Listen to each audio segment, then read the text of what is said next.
majestad, la tierra y la línea de Malquisera, descendientes de reyes. La palabra aquí es Malquisera, descendientes de reyes. Según el Salmo 2, nos explica lo que estaba pasando con la disputa de los reyes de la tierra, que Dormamer y los demás reyes estaban conspirando contra Sem, el Melquisedec de turno, es decir, contra el ungido del orden de Yahweh. Querían romper sus ligaduras. Las tradiciones o costumbres buenas de Yahweh establecidas por Melquisedec desde Adán. Por lo tanto, somos llamados a luchar por volver a los caminos de los predicadores de justicia. Esa es la tarea para nosotros. Somos llamados a luchar para volver los caminos de los predicadores de justicia, saliendo de todas las perversidades o todas las perversiones humanas desde los tiempos de Sem. Asimismo, el Salmo 2 se nos hace más claro en perspectiva profética. Lo que estaría sucediendo es sobre la guerra entre la simiente de Abraham, así como entre la simiente de Jacob, los hijos de Isaac e hijos de Ismael, hijos de Jacob e hijos de Esaú. Miren toda esa línea de parientes y a la final todos son familiares. Entonces, según el 4.12, dice que las ligadoras tipo cordón de 3 hilos es una profecía, que es un amarre que nos ata a las tradiciones santas de Yahweh, y aquí es como estar encerrados dentro de un palacio donde las paredes nos protegen a todos de lo malo. El otro tipo de amarre son las cadenas que nos atan a las tradiciones que no son del Altísimo y que transforman el palacio en una cárcel, cuyas paredes nos esclavizan y nos impiden cumplir nuestro destino divino. Las naciones hoy quieren romper toda tradición y principio de Yahweh, los senderos de la justicia, aunque la palabra aquí no debe ser senderos, sino ciclos, porque sendero es lineal, y lo lineal tiende a sacarnos del camino. De ahí que el Señor nos enseña en ciclos para que no nos extraviemos. Y noten lo interesante, Dios, cuando miramos las escrituras, en esa Biblia que usted tiene en su mano, vamos a ver unos periodos de ciclos. Por eso Salomón dice que no hay nada nuevo abajo del sol, que lo que fue, será. Entonces, lo que en un principio se estableció desde el huerto, que era el servicio según el orden de Melquisedec, que se cayó por causa del pecado de Adán. Luego vemos que el pueblo, cuando iba a recibir los mandamientos, si ellos no hubieran hecho el becerro de oro, el pueblo hubiera podido cumplir el llamado según el orden de Melquisedec. Pero por cuanto rompieron el mandamiento de la ley de Yahweh, y hubo una tribu que no pecó, que fue la Leví, de ahí se estableció el servicio levítico. Pero sabemos que eso era un servicio temporal, porque era de hombres humanos y débiles que nos iban a sostener. Y eso lo podemos ver en el ciclo de la historia a través de los reyes y a través de los sacerdotes, que constantemente el pueblo de Israel caía en pecado. No se podían sostener en ese tiempo cíclico. Ellos no se podían sostener por causa de las debilidades de los sacerdotes, por la debilidad del pueblo, por el mal, por los malos líderes y por los malos reyes. Entonces, ¿qué tenía que hacer el Padre? Establecer un tiempo, pero en ese tiempo establecido también venía una línea que él venía guardando según el orden de Melquisedec. Al mismo tiempo, paralelamente que venía un servicio levítico, al mismo tiempo paralelo venía un servicio según el orden de Melquisedec. ¿Por qué? Porque si el servicio hubiera sido según el orden levítico, se hubiera fracasado para la simiente del Mesías. Por eso la simiente del Mesías no estaba establecido por la línea levítica, sino la simiente estaría establecida según el orden de Melquisedec, no por la línea de Leví, sino por la línea de varios hombres a través de los periodos de la historia y de los ciclos bíblicos.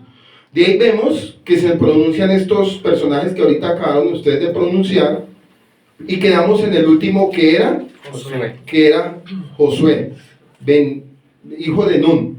Entonces él era el último que estaba enfrentando una fuerte batalla y una guerra para tomar posesión de la tierra de Israel, que a la postre se llamaría Canaán, se llamaría Israel.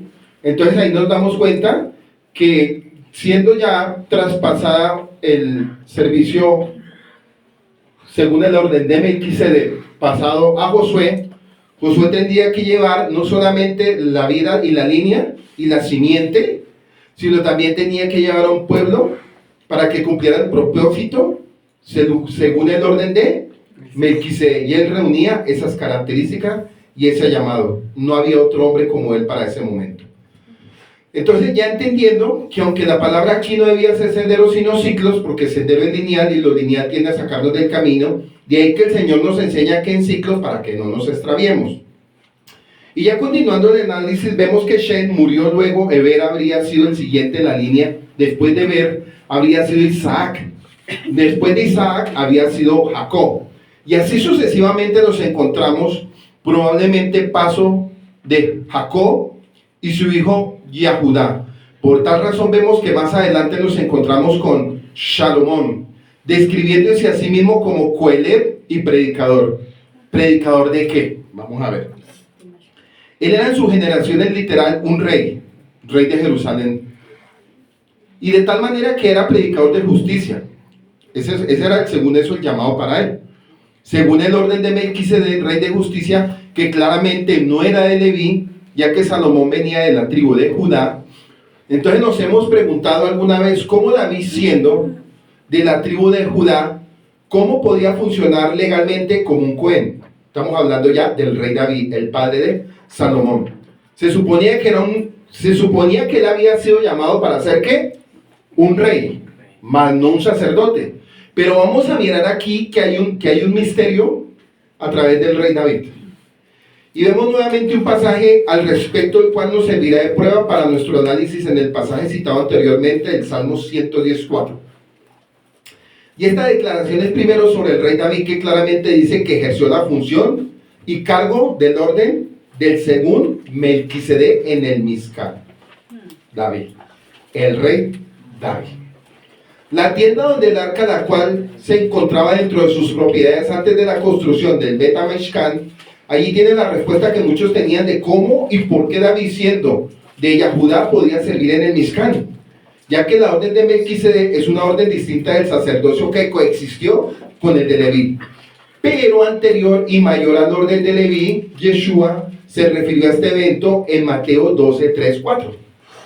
Yohanan Mordejai, y en Lucas 6, 3, 4, respondiendo Yeshua le dijo: ¿ni aún esto habéis leído lo que hizo David cuando tuvo hambre?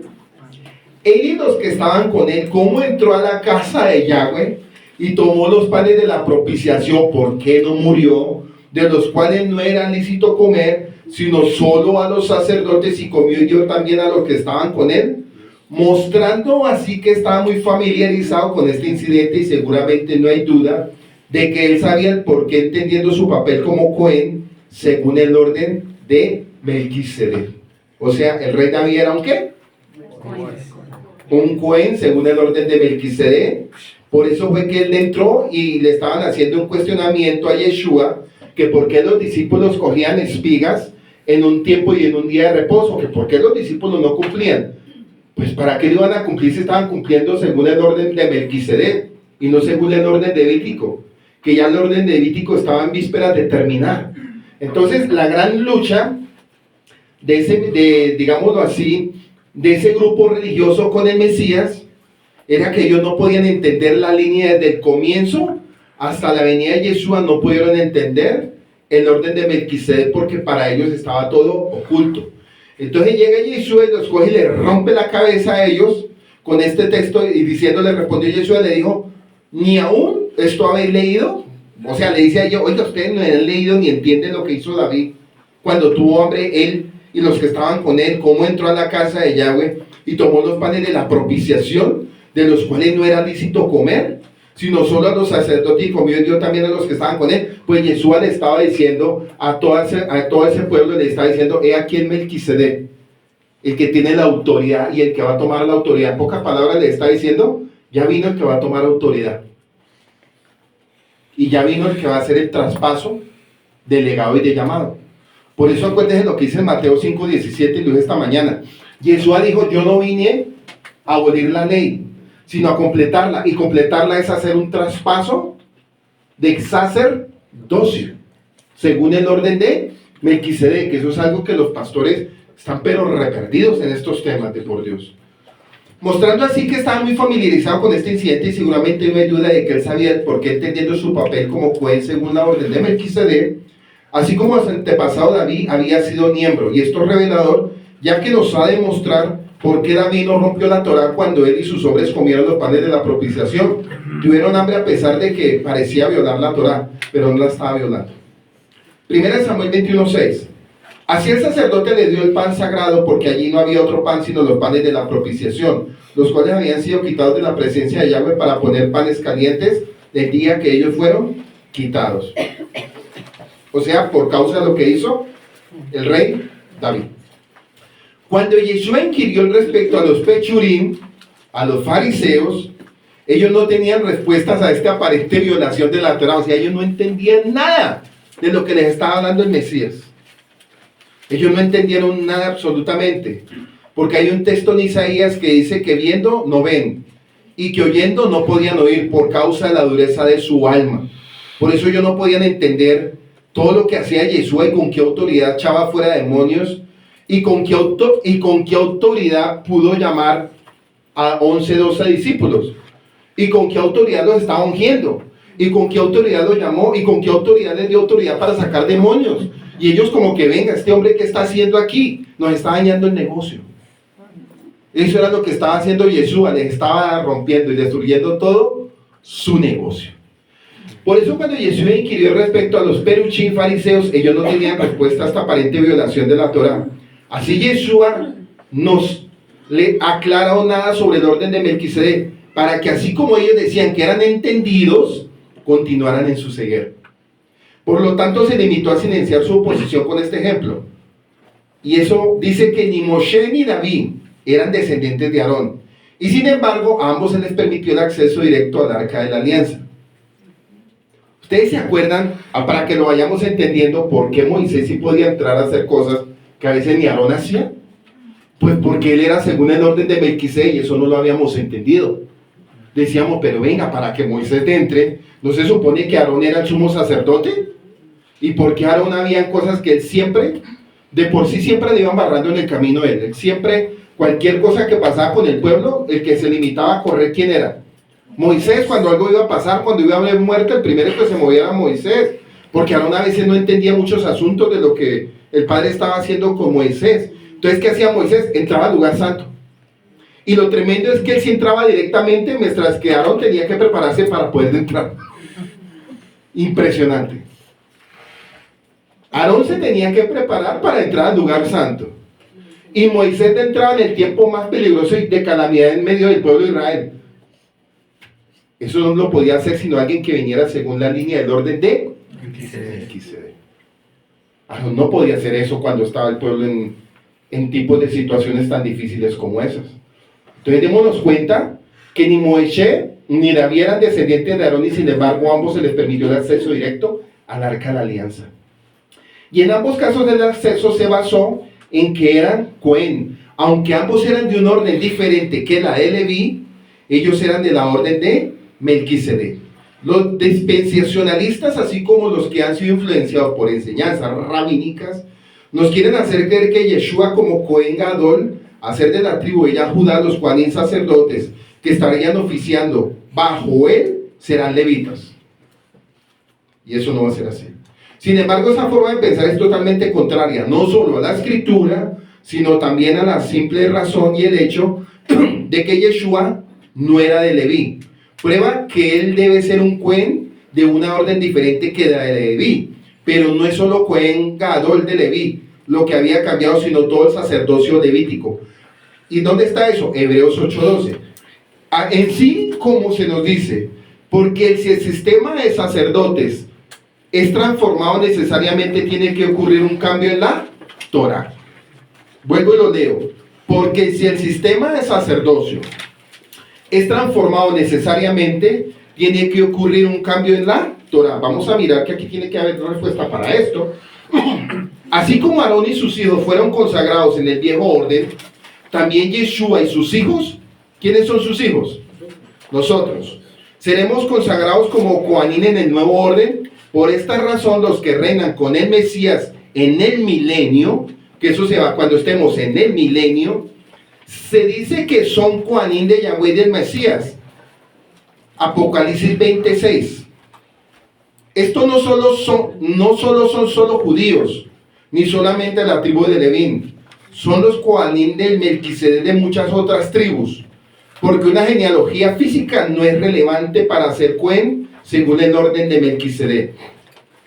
Y seguramente ahora que hemos mencionado Zen, siendo Melquisedec como el noveno en el orden, seguramente salta a la mente donde dice en la escritura que Melquisedec fue sin genealogía, refiriéndose en el tiempo de Abraham y se aplica al rey de Salem en Jerusalén. Sin embargo, seguimos en el contexto y así vamos a entender un poco más de claridad sobre lo que dice el Melquisedec, Hebreos 7:3. Ni su madre ni su padre están registrados en la genealogía, porque él venía de arriba. ¿De dónde venía Yeshua? De arriba. Ni el papá ni la mamá tenían la genealogía según el orden de Melquisedec, ¿no es que ellos eran levitas?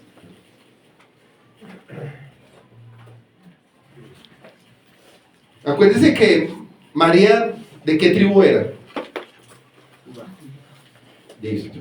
José, que no era el papá. De Dan. Bueno, listo. Dan y Judá. Pero entonces la pregunta es, dice, ni su padre ni su madre están registrados en el libro de la genealogía. Pues obvio que no. Teniendo principio de día ni fin de día, siendo hecho semejante el Hijo de Yahweh, permanece Cohen a perpetuidad. Porque la genealogía en el reino, arriba en el cielo, no hay genealogía. Porque Yahweh no tiene papás ni mamá. Yeshua, por el orden espiritual, la única genealogía, ¿quién era? Él venía del Padre. Por eso se acuerdan en el Salmo, dice, porque yo te he engendrado hoy. El Eterno fue el que engendró a Yeshua. No fue ni Miriam. Fue Yahweh a través de su Espíritu Santo, espiritualmente, para establecer un orden, según el orden de Melquisedec, que sería un orden eterno y no temporal.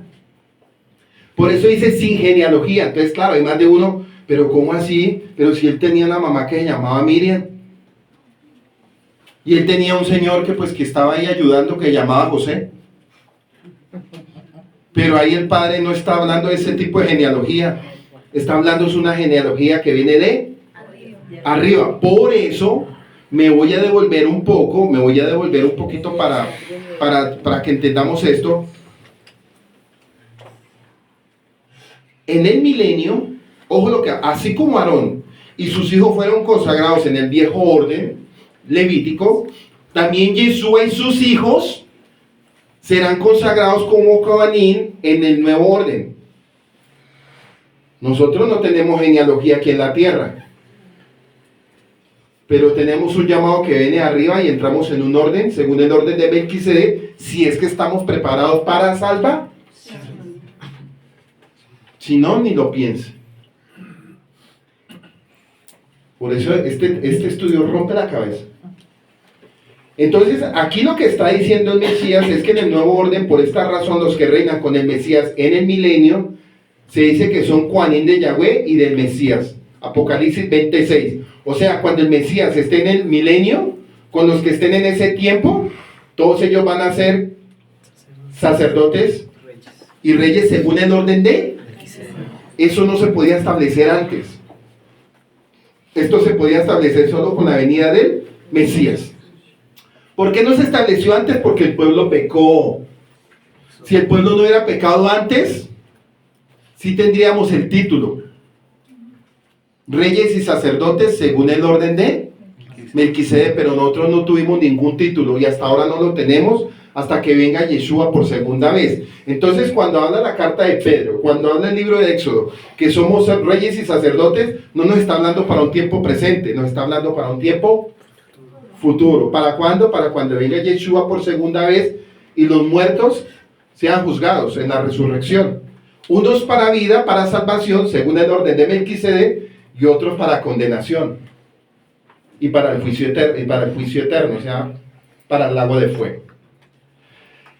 Ya entendiendo eso, estos no son solo judíos ni solamente la tribu de Leví, son los Juanín de Melquisedec de muchas otras tribus. ¿Sí ven lo que dice? De muchas otras tribus, ni de Judá ni de Leví. Por eso en un principio, cuando el pueblo de Israel se acercó al monte de Sinaí, dijo: si ustedes cumplen la Torá y hacen todo lo que está escrito y no hay el pecado del becerro, todos hubieran sido en ese momento reyes y sacerdotes según el orden de Melquisedec, y hubieran sido el ejemplo para todas las naciones. Pero se cayó. Entonces, ¿cuánto tocó esperar? De ahí del monte de Sinaí a que viniera Yeshua por segunda vez, casi 2000 alquito de años, como 2000 alquito, pongámoslo, 2000 años. Viene Yeshua, según el orden de Melquisedec. Ahorita viene otro punto tremendo. Entonces, seguramente ahora que hemos mencionado siendo de Melquisedec como el noveno del orden, seguramente salta a la mente donde dice en la escritura que Melquisedec fue sin genealogía, refiriéndose en el tiempo de Abraham, y se aplica al rey de Salem en Jerusalén. Sin embargo, sigamos el contexto y así vamos a tener un poco más de claridad sobre lo que dice Melquisedec. Hebreos 7:3. Ni su madre ni su padre están registrados en la genealogía, no teniendo principio de días. ¿Sí ven? Pues se supone que si no hay principio de días, esto es espiritual. Donde no hay principio de días, no es humano, es espiritual. Por eso Yeshua dice: yo soy el Aleph y el Ta. Yo estoy en el principio y estoy en el fin. Y la palabra es: yo estoy en la eternidad. Entonces, ¿qué genealogía me van a buscar? Alguien que es eterno, ¿qué genealogía va a tener? No tiene genealogía, ni tanto el Hijo como el Padre, no la tienen. Pero nosotros, como éramos temporales, según el servicio levítico, la genealogía de tal, la genealogía de tal, la genealogía de tal. Y eso se llamaba una dibra. ¿Se acuerdan la palabra dibra?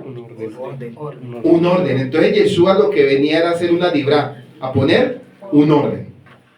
Entonces, si tenemos en cuenta que el autor de Hebreos ha venido juxtaponiendo el orden levítico con el orden de Melquisedec, o sea, viene Yeshua y empieza a hacer todo según el orden de Melquisedec y no según el orden levítico, porque según ellos lo que estaban haciendo en el orden de Levítico no era lo que estaban haciendo. ¿Por qué?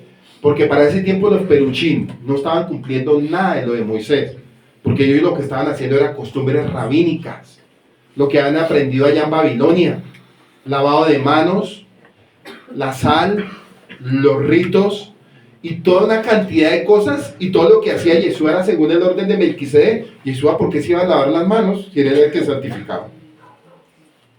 Yeshua, según el orden de Melquisedec, tenía la autoridad de perdonar pecados. Los levitas tenían que pasar por un proceso para perdonarse y para después perdonar. Entonces, ¿cómo así que con qué autoridad viene a decir que puede perdonar pecados? Como le decía al paralítico: a ti te digo, levántate y no peques más, y toma tu lecho. Claro, ellos se rompían la cabeza: venga, pero ¿cómo así? Nosotros nos rompemos estudiando Torah y viene y hace esto en un momentico. Pues ellos no estaban entendiendo que en ese momento Yeshua iba a hacer una dibra. Ellos no lo podían entender y por eso ellos chocaban tanto con las palabras del Mesías.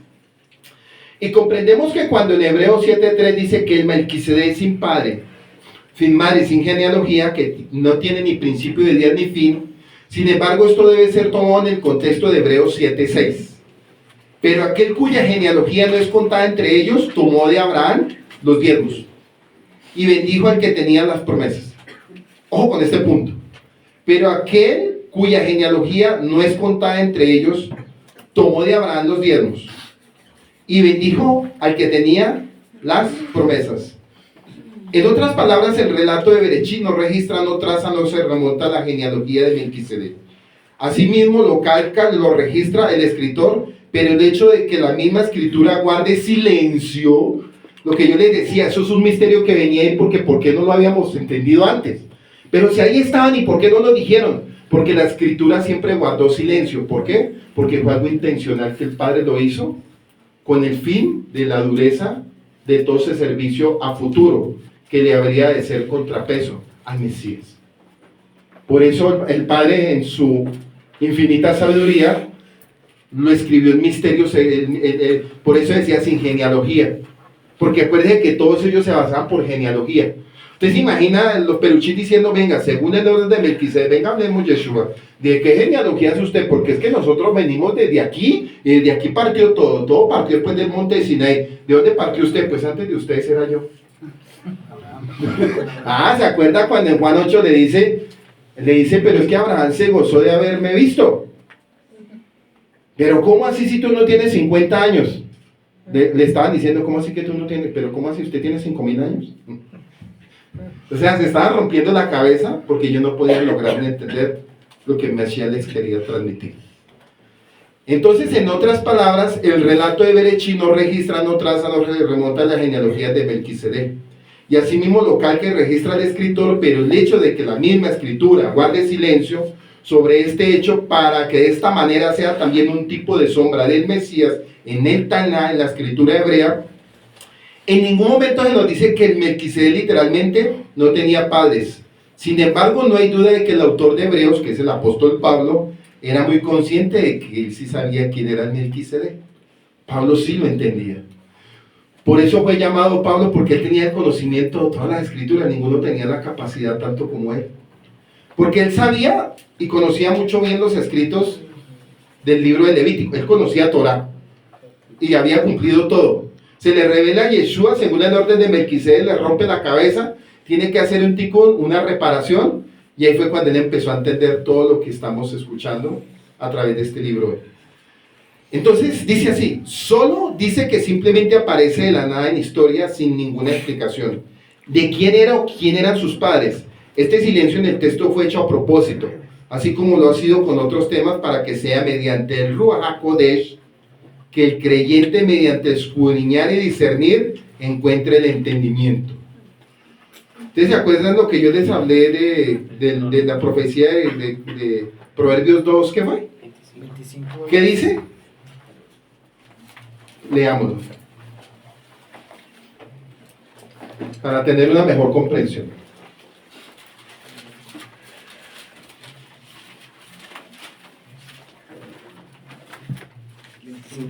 ¿Qué dice? Gloria de Dios es encubrir un asunto. ¿Sí? Gloria de Dios es encubrir un asunto, parábola o misterios o enigma. Pero honra del rey es escudriñarlo. Pero honra de los reyes. ¿Y qué estamos haciendo? Eso, estamos escudriñando lo que el Padre guardó silencio, porque no todos eran merecedores y no todos son merecedores de poder entender los misterios de Dios. Por eso dice que Él solo le reveló sus profecías a los humildes, a los que tienen corazón de niño. ¿Usted se acuerda cuando Yeshua decía dejar que los niños vengan a mí? No era porque eran niños literal. Ay no, tan sentimental Yeshua, no. Él le estaba diciendo dejar que vengan a mí por la pureza del alma de los hombres. Y solo un hombre con pureza de alma tiene la capacidad de recibir revelación del Espíritu Santo. Y eso lo estamos viendo, que esos son contados a nivel del mundo. Son contados a nivel del mundo. Y no son muchos. Bueno. Entonces, miramos que es mediante el Ruach HaKodesh que el creyente, mediante escudriñar y discernir, encuentra el entendimiento. Esto simplemente significa que el original Melech Sadin era Zen, como se confirma en el rollo de Yazar. Y Yeshua nació en ese orden existente y se hizo Melquisedec como Zen antes que él. Como en el verso 4, donde Abraham paga a Shem los diezmos, este verso autor declara que tanto el original Zen como el que fue jurado en esa orden por el juramento de Yahweh no están listados en las genealogías levíticas, no están registrados en las genealogías levíticas. Ningún registro, ninguno de sus padres como de Leví está registrado, ya que ninguno fue Cohen en el orden levítico, ni Sem ni Yeshua. Por eso no están registrados, sin padre y sin madre, porque el llamado venía de arriba, porque el llamado levítico era hombre a hombre, hombre a hombre. Pero según el Melquisedec venía de arriba. Yo quiero que hagamos un acto para pensar. ¿Usted cree que quién lo llamó a usted? ¿El hombre porque le predicó o porque Yahweh ya tenía un propósito con usted? Yahweh. Contraparte ahora. ¿Por qué cree que usted le predicó y esa persona no llegó? ¿Yahweh tenía algo con él? ¿Sí o no? Para que lo vaya entendiendo. El que Yahweh llama para salvación según el orden de Melquisedec, con él no se briega. No se briega, hombre. El que Yahweh llama según el orden de Melquisedec, por eso él dice, mis ovejas escuchan mí. Entonces la pregunta es, y usted estará pensando, y eso lo prediqué yo de una manera distinta hace 8 días, no hace 15 días, ¿por qué hay gente que se desgasta predicándole a Raimundo y todo el mundo y la gente ni fa, ni fo? Es más, y si llega, se va por pecado. Porque no estaban inscritos en los cielos, en las genealogías de salvación, según el orden de Melquisedec. Y hay un texto que dice que fuimos llamados predestinados para salvación. Pero ¿quiénes fueron llamados para salvación y predestinados antes de la fundación del mundo? Los que estaban escritos en la genealogía según el orden de Melquisedec. No lo digo yo, lo dice la Biblia, por si de pronto dirán, uy, no tan legalista, pues lo dice la Biblia, no lo digo yo. El apóstol Pablo dice que fueron predestinados antes de la fundación del mundo según el orden de Melquisedec. Entonces piense usted por qué está aquí, pero lo más importante, si usted creyó realmente que usted fue llamado por Yeshua y si usted fue escogido para la salvación. No estamos hablando de cristianismo ni ninguna religión, porque ellos no fueron llamados. De ahí toca antes sacarlos a ellos, que ellos son los que están perdidos. Recuérdese que Efraín está metido en todo ese sistema híbrido de religiones. Hasta ahí me he hecho entender. Sí. Bueno. Entonces, ni Zen ni Yeshua tienen principio de días ni fin de días, una vida sacerdotal levítica, ya que ninguno fue ordenado para comenzar o terminar con ese servicio levítico. Sin embargo, tanto si tienen genealogía que figuran en la escritura de Shem como Yeshua, sirven en el orden eterno y posicionalmente que prefigura a Yeshua, que sirve en ese mismo orden que nunca se acabará. ¿Dónde está lo que está diciendo que es el orden de los Melquisedec no están sujetos a la genealogía levítica? ¿Dónde lo que está diciendo, o sea, lo que yo estoy diciendo, es que el orden de los Melquisedec no están sujetos a las genealogías levíticas? Hebreos 7, 4, 5. Consideren pues la grandeza de este hombre, quien Abraham el patriarca dio la maaser de lo mejor, los diezmos, y en verdad los hijos de Leví que reciben oficio coanín tienen un mismo, según la Torá, de recoger el diezmo del pueblo, es decir, de sus hermanos israelitas, aunque estos son descendientes de Abraham. El hecho de que Abraham dio el diezmo, miren lo que viene aquí. El hecho de que Abraham dio el diezmo, yo dije una parte, pero faltan más partes. El hecho de que Abraham dio el diezmo muestra que Abraham está bajo la autoridad de Cohen de Yahweh, y este hecho se explica perfectamente por el hecho de que Melquisedec era Zen, como hijo de Noah, sería su abuelo. Así como el mandamiento dice, honra a tu padre y a tu madre, por lo tanto, solo sería razonable que Abraham le pagara el diezmo a él, porque él era el verdadero rey de toda la tierra, y era el titular de derecho de nacimiento. Asimismo, Zen sería de la 9ª generación de Melquisedec. De hecho, debido a que Zen sobrevivió a Abraham, Abraham nunca recibió la primogenitura, aunque estaba en la fila para recibirla, por lo tanto pasó directamente de Zen a Isaac, y es la razón por la que la narración nos dice sobre el derecho de nacimiento y primogenitura, hasta que los hijos de Isaac se pelearon por él. Ahora otro caso es que muchos han querido ver en este personaje de Salem, ciudad de paz, debido a una falta de escudriñar en la historia de Melquisedec. Algunos han tomado esto demasiado literalmente, como si quisiera decir que Melquisedec era literalmente Yahshua, viviendo en la tierra como rey de Salem, en Jerusalén, para el tiempo de Abraham. No. En los días de Abraham, si esto fuera así, vemos que la historia habría sido muy alterada. Si esto fuera así, la historia habría sido muy alterada, y que el mismo Abraham había vivido en Jerusalén, cosa que no fue así tampoco con él. Pero en cambio, nos encontramos con el autor de Hebreos explicando así mismo en el verso 6 del capítulo 7, pero este sin está registrado en la genealogía de ellos, es decir, no se registra aquí ni es mencionado en la historia. Recibió los diezmos de Abraham y bendijo al que había recibido la promesa. Cuando Abraham estaba diezmando, acordémonos que él estaba diezmando por la libertad, por la victoria, por lo que hizo con Lot, y estaba diezmando por el orden levítico temporal hasta que se cumpliera según el orden de Melquisedec. Porque ¿de dónde salió la tribu de Leví? Pues de los lomos de Abraham, hermano. La tribu de Leví salió de los lomos de Abraham, de Isaac y de Jacob. Entonces, cuando Abraham hace ese pacto del diezmo, Jacob hace el pacto del diezmo, cuando dice que si regresara en paz y en Shalom, y me trajeras en paz nuevamente a este lugar, todo lo que me des el diezmo apartaré para ti. Entonces ahí vemos un retorno de un hombre prosperado, no llamándose solamente Jacob, sino Israel. Lo que estaba haciendo también Jacob era dando un diezmo. ¿Por quién? ¿Por qué? Por el sacerdocio, por la paz, por la libertad y por lo que Dios habría de hacer con sus futuras generaciones. Entonces, como ya se dijo en el relato de Berechit, acerca de Melquisedec guarda silencio acerca de quién era y no registra, no traza, no se remonta a los hombres de su padre o madre, de tal manera que Melquisedec era un tipo de Mashiach simplemente por su nacimiento y muerte. No se registran las escrituras. Aún así, Yeshua, que murió y resucitó, sigue viviendo para interceder por nosotros como perpetuo Cohen Gadol, según el orden de Melquisedec.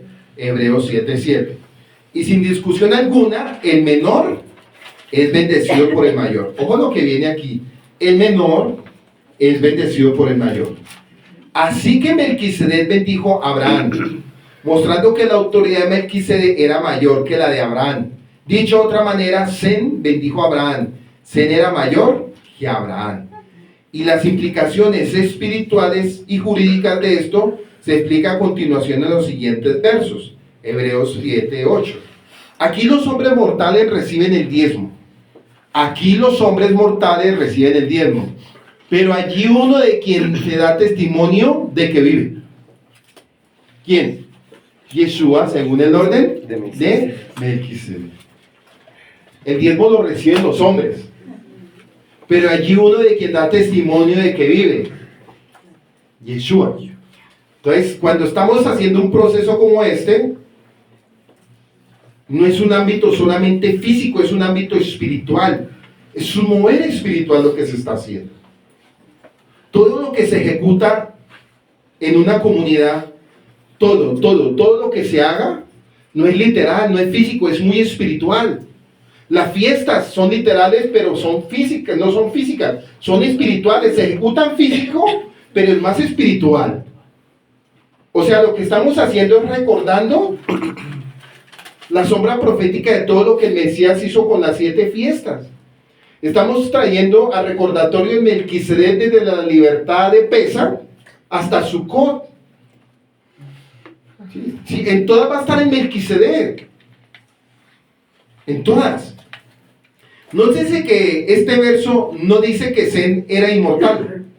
En su lugar dice que se da testimonio de vive, al igual que todos los justos. En la redención de entre muchos detalles, sobre esto Sem era el 9º lugar en la línea de sucesión de este orden eterno de Melquisedec. De este orden eterno de Melquisedec. O sea, era una sombra de lo que iba a ser eterno y no temporal. Mientras que el servicio levítico era temporal. Era hombre a hombre, hombre a hombre, hombre a hombre. Por lo que se dice que vive para siempre en espíritu, ¿sí? Y ninguno del servicio levítico era eterno, y menos espiritual. El único así era Yeshua. Como recompensa por ser partícipe de los pactos de la promesa. Así como son nombrados algunos de los sadiks justos, en Hebreos 11, y por decirlo así, por medio de Abraham, a un Leví que recibía diezmo pagaba diezmos, porque aún estaba en los lomos de su padre Abraham. Cuando Melquisedec le salió al encuentro, en Hebreos 7, 9, 10. Leví como descendiente de Abraham estaba en los lomos de su padre. Cuando Abraham pagó el diezmo a Melquisedec, otras versiones vierten en el cuerpo de su padre, estaba en las entrañas de su padre. Leví todavía no había nacido de su padre Abraham, pero cuando pagó el diezmo, él estaba pagando en nombre de todos sus hijos, y todos sus descendientes que aún estaban por venir, y esto incluía también la tribu de...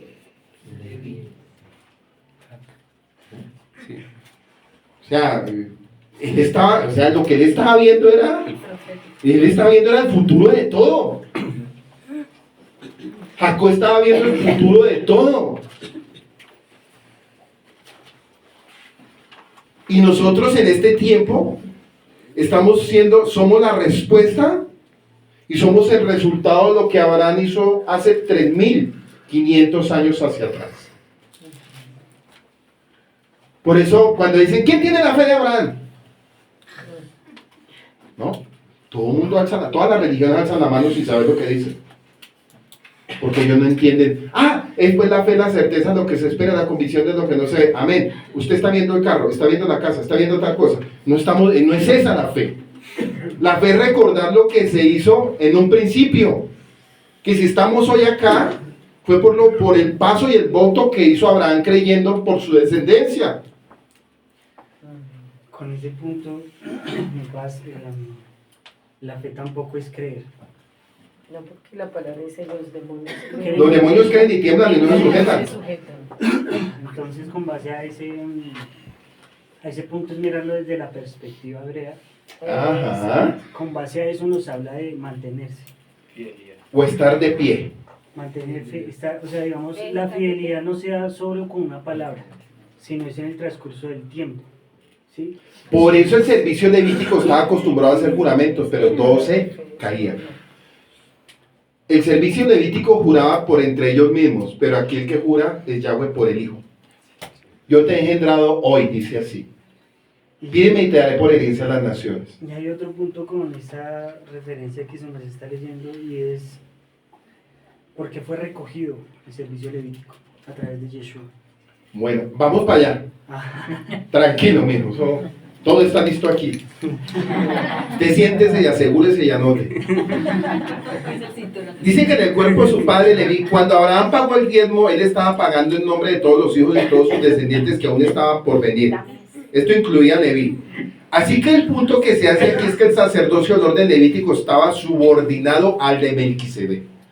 El sacerdocio levítico estaba subordinado al de Melquisedec. ¿O no lo vemos cuando se le levantan a Yeshua y le hacen el levítico, los levitas peleando contra el Malqui? Oiga, casi nada, exacto. Casi nada estaban haciendo ellos. Por eso Yeshua en Juan 8, 42, 44 le dice: su padre es el diablo. ¡Ay, nuestro padre es Abraham! Si ustedes fueran de su padre Abraham, las obras de Abraham hubieran hecho. Exacto, entonces era el sacerdocio subordinado al del Melquisedec. Eso es lo que estamos hablando aquí. Esta es una aplicación de la instrucción en cuanto a la autoridad se refiere. En pocas palabras, Leví, el sacerdocio menor, paga el diezmo a Melquisedec mayor, según el orden sacerdotal. O sea, hasta Leví le tocaba diezmar. Según el orden de Melquisedec, hasta Leví tenía que diezmar. Ahora bien, según Hebreos 7:11, ahora bien, si la perfección era por medio del sacerdocio levítico, pues sobre eso base recibió el pueblo la Torá, ¿qué necesidad habría aún de que surgiera otro Cohen según el orden de Melquisedec y no designado según el orden de Aarón? El autor indica entonces que la perfección no se puede lograr por medio del sacerdocio levítico. Y esto no es la anulación o el reemplazo de la Torá entera, sino la transferencia, una libra, del sacerdocio de la orden levítica al orden de Melquisedec. Por tanto, es el abandono de la vieja orden sacerdotal levítica para establecer una nueva. Entonces analicemos este punto. ¿Cómo podría un sacerdocio levítico llevar la tierra a la perfección? Lo vimos que eso nunca pasó en los escritos. Sobre base de los sacrificios de animales, nos dimos cuenta que eso sacrificaban, pero como sacrificaban, pecaban. El sacrificio mejor del Masías será sustituido una vez más por los sacrificios físicos de la orden levítica. Lo estamos pensando, porque eso es lo que presumen otra vez volver a retornar. Por eso le están dando mucho interés al tercer templo y utilizan textos del profeta Ezequiel para decir que sí se tiene que hacer un tercer templo.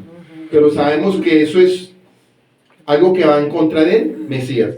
Y hay que tener mucho cuidado, que yo les decía esta mañana. Tengan mucho cuidado con las predicaciones de Rico Cortés, tengan mucho cuidado con las predicaciones de la iglesia integral, tengan mucho cuidado con Eliú, tengan mucho cuidado con Ehat, tengan mucho cuidado porque todos ellos están en contraparte según el orden de Melquisedec. Ellos se establecen más por tradiciones y costumbres y mandamientos de hombre.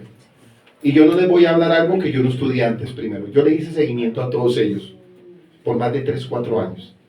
Y usted se da cuenta que todos los ritos que ellos hacen es lavamiento de manos, miren para allá, hagan oraciones aquí, hagan oraciones allá, póngase el talí, tápese con el talí, ponga a su hijo debajo del talí, lavémonos las manos, aquí, allí, aquí, allá, las oraciones de Rambam, las oraciones de Abarbanel, las oraciones de Rashi, etc. Y ninguno de ellos entendió según el orden de ellos, ninguno lo entendió. Y usted puede buscar cualquier estudio de cualquiera de los que yo le pronuncié y ninguno habla del orden de Melquisedec, porque para ellos no fue revelada esa verdad. Por esta razón, otro sacerdocio era necesario para lograr lo que el sacerdocio levítico no podía hacer con los sacrificios y rituales de sangre de todos los años. Esto por sí solo refuta por completo la idea dispensacionalista donde un nuevo templo físico es construido en Jerusalén, donde los Cohanim levitas volverán a ofrecer sacrificio, que eso es lo que está haciendo, sobre un altar en el atrio exterior para expiación todos los años. Asimismo se hace claro que cuando se dice ¿qué necesidad había de que se levantara otro Cohen según el orden de Melquisedec? Es decir, que Yeshua, para ser levantado en el orden de Melquisedec, tenía que existir antes de él. Y por definición, Yeshua no pudo haber sido levantado Melquisedec si otro antes que él no hubiera sido establecido para la orden. Para que así Yeshua entrara a ser Cohen Gadol según el orden de Melquisedec, o sea, rey justo. Y sabemos que Yeshua nació en la línea genealógica del rey. Pero queremos saber dónde se efectuó la transferencia del sacerdocio, que eso es lo que ahorita Luis Miguel dijo, pero en otras palabras.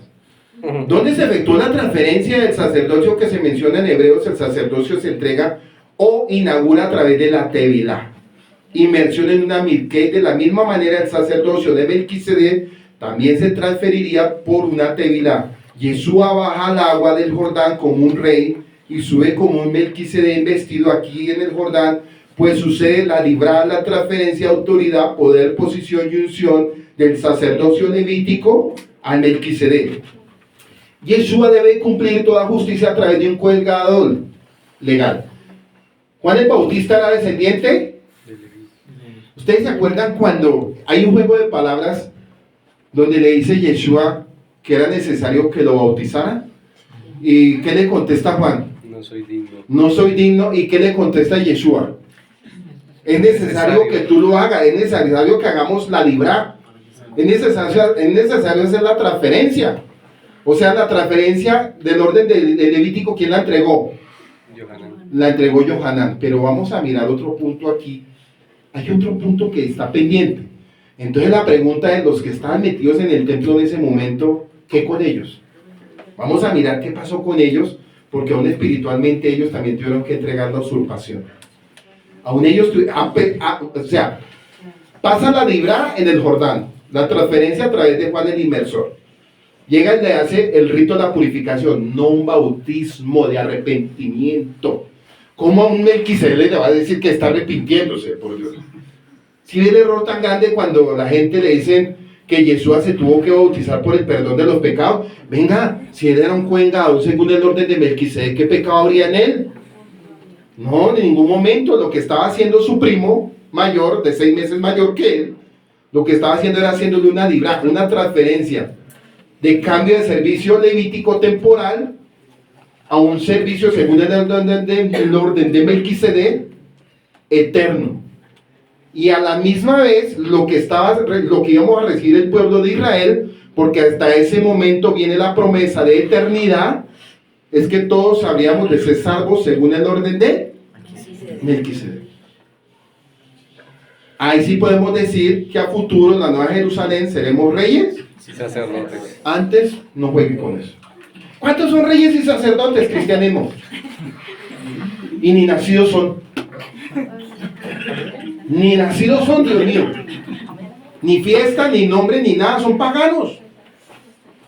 Entonces, la misericordia que Dios está haciendo aquí, está haciendo un traspaso a los que por un momento éramos goy, que éramos gentiles fuera del pacto. ¿Se acuerdan cuando la mujer samaritana se acerca a Melquisedec y entra a Samaria? Por eso le dijo a los discípulos, no vayan allá, yo voy a ir, no vayan en camino de gentiles.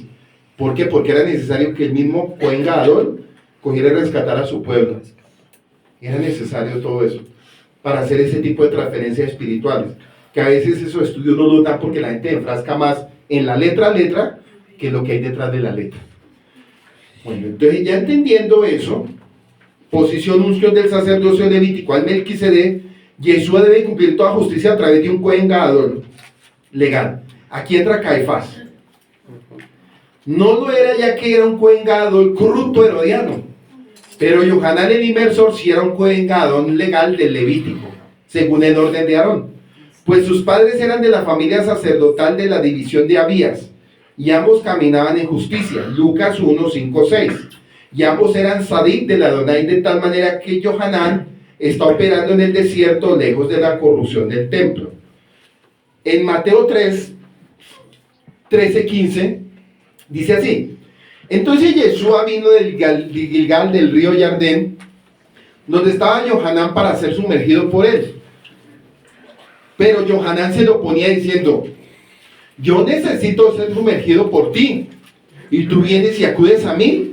Y Yeshua le respondió: permítemelo ahora, porque así conviene que cumplamos toda la sedacá. Entonces le dejó. Hay una dibra, un cambio.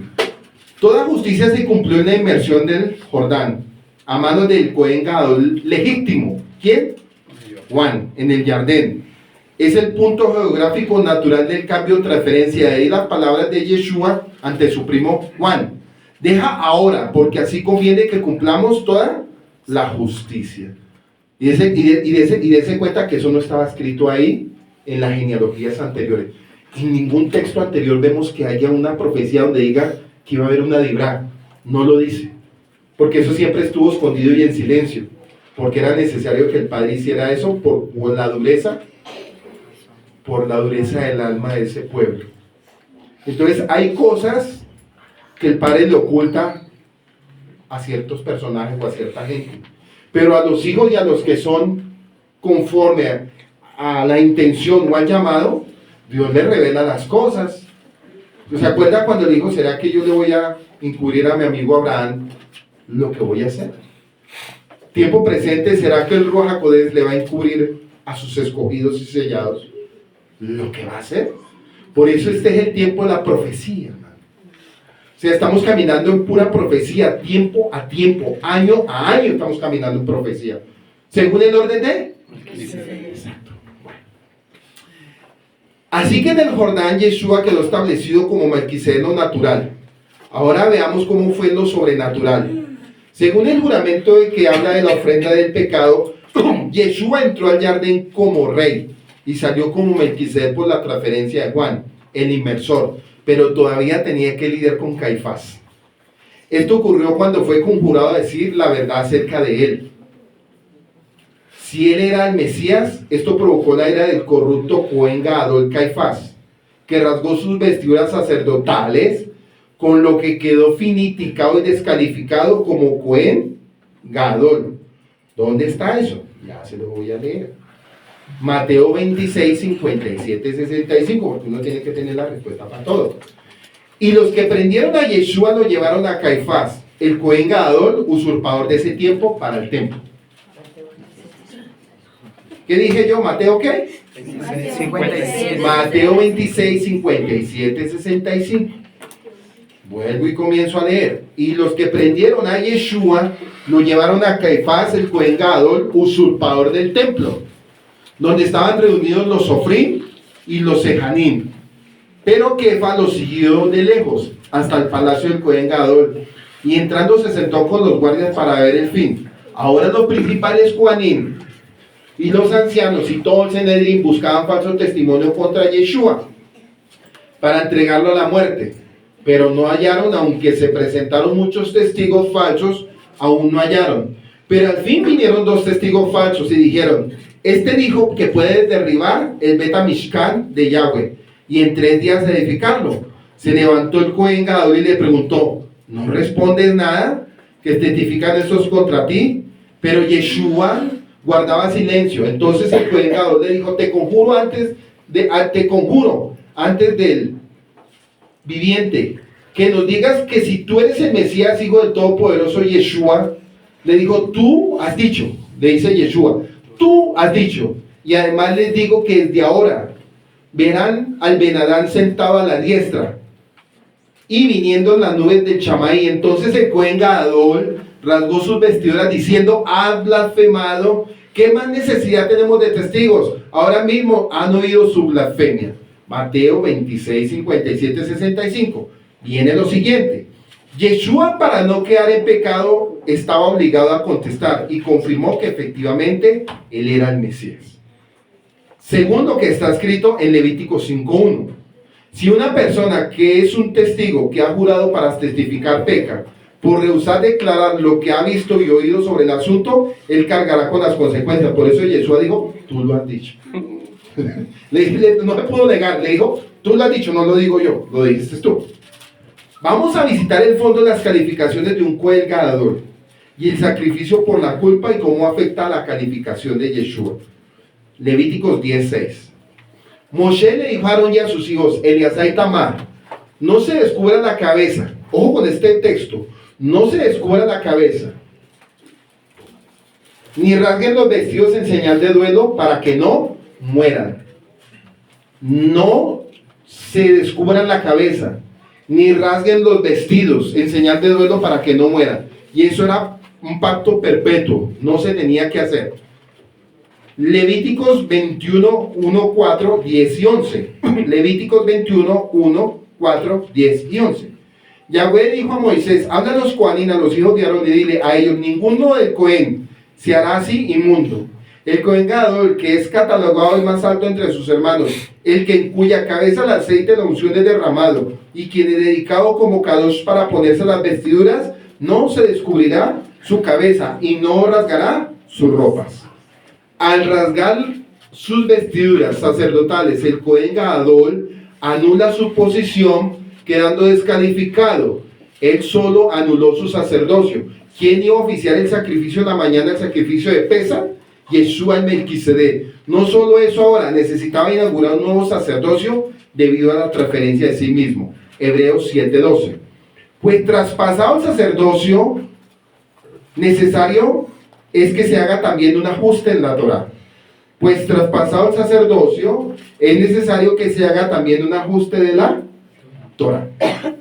Entonces el escritor de Hebreos nos dice que este cambio del sacerdocio de Leví a Melquisedec implicaba un cambio en la Torá misma. No es que la Torá fuera eliminada, sino ajustada o modificada para acomodar un sacerdocio y sacrificio mejores y más completos. Mientras que Yahweh había dicho a Moisés que ordenara a Aarón y a sus hijos para sacerdocio, Levíticos 8, no fue revelado bajo Moshe que se trataba de un arreglo temporal, a pesar de que Moshe sabía que el pueblo se corrompería. Deuteronomio 31:29, y que incluso terminaría en cautividad en un país extranjero. Deuteronomio 31:17. Por lo que el sacerdocio fue cambiado, no eliminado, sino cambiado de Aarón a Melquisedec, cambiado de Aarón a Melquisedec y de Levítico a Bereshit, cambiado de Levíticos a Bereshit, o sea, retornar al principio, pero todavía dentro de la misma Torah, o sea, nada se está saliendo, simplemente era un cambio de tiempo. Era devolvernos de Levítico a Bereshit, porque ese era el principio. Todo quería hacer desde el principio, pero el pueblo por su dureza pues le tocó hacer algo temporal. Pero el Padre siempre va a retornar al principio. La Nueva Jerusalén tiene que ser el principio. El paraíso tiene que ser el principio. Viviremos eternamente como se quiso hacer en el principio. ¿Sí? Entonces cuando todo empieza a ocurrir, lo que el Padre está mirando otra vez es al principio. Entonces cuando vio Levíticos, antes de Levítico estaba ¿qué? Génesis. Melquisedec. ¿Sí? Entonces, ya seguimos que por esta razón Moisés habló claramente de la necesidad de la circuncisión del alma, porque él sabía lo que iba a venirse para más adelante. Deuteronomio 36. Aunque no explicó completamente cómo eso implicaría la necesidad de una nueva alianza con un orden sacerdotal diferente, ya que esta revelación adicional acerca de este Brit Hadashah, nuevo pacto, sería dada más tarde al profeta Jeremías. ¿Dónde está eso? Jeremías 31, 31, 34, y es citado también en Hebreos 8, del 8 al 12.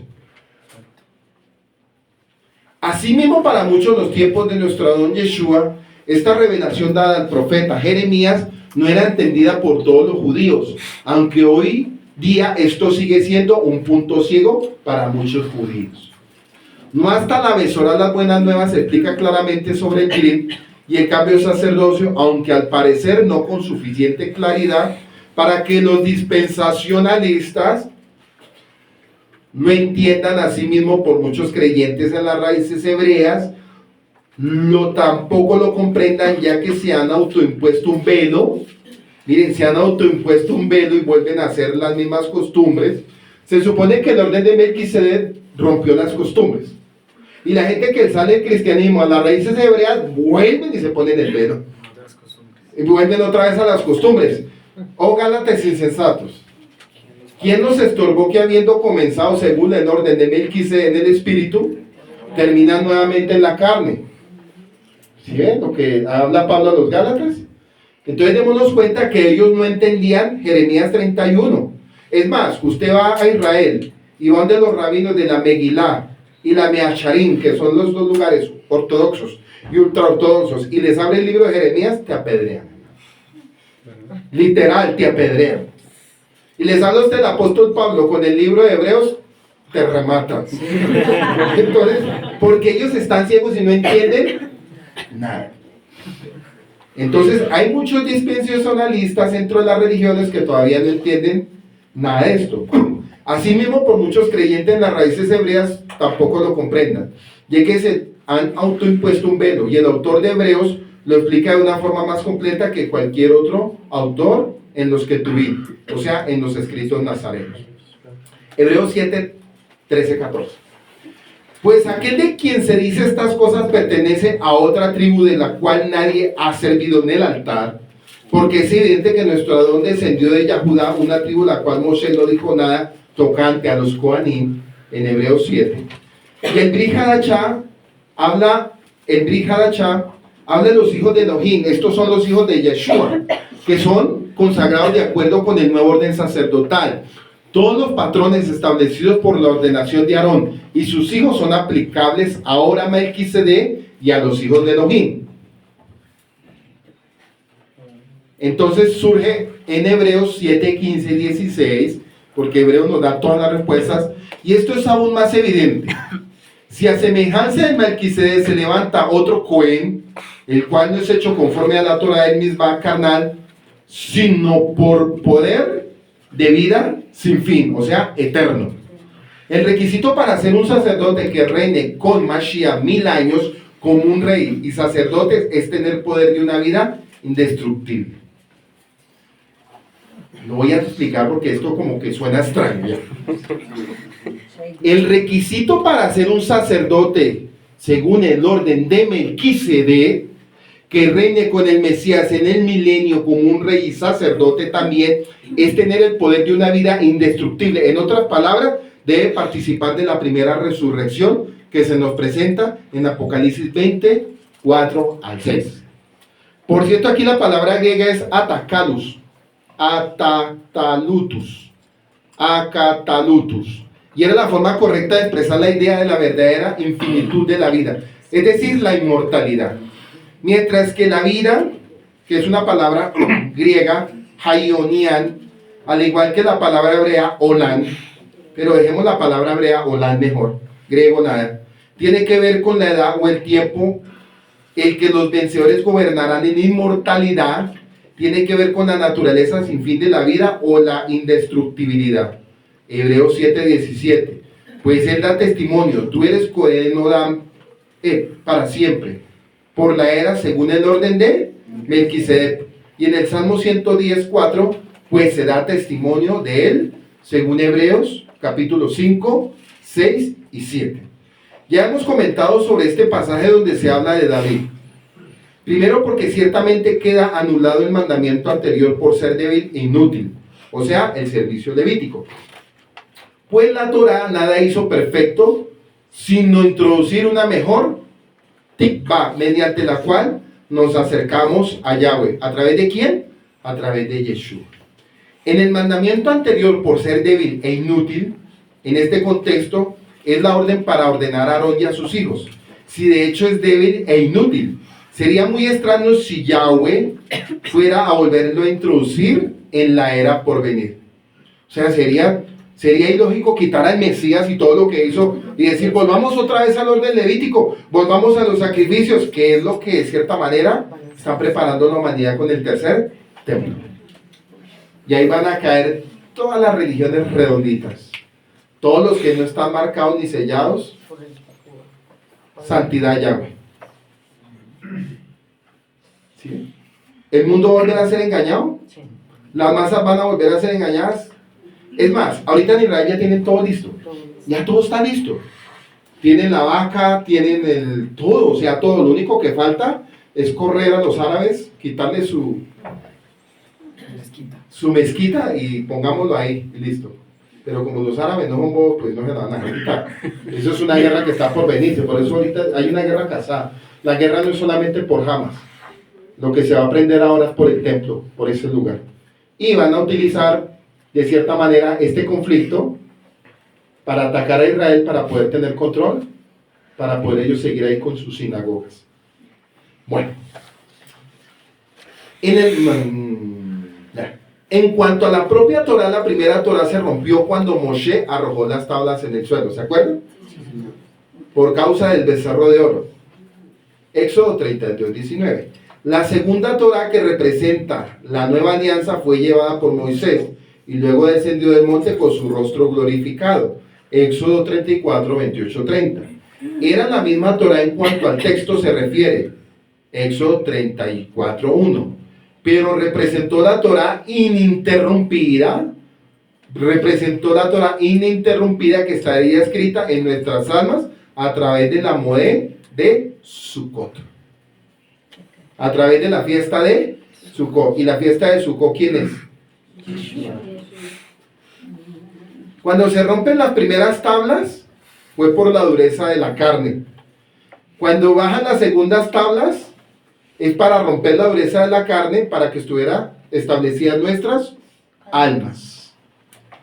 Cuando baja por segunda vez, se está hablando de la misericordia que habría de hacer Yahweh con nosotros,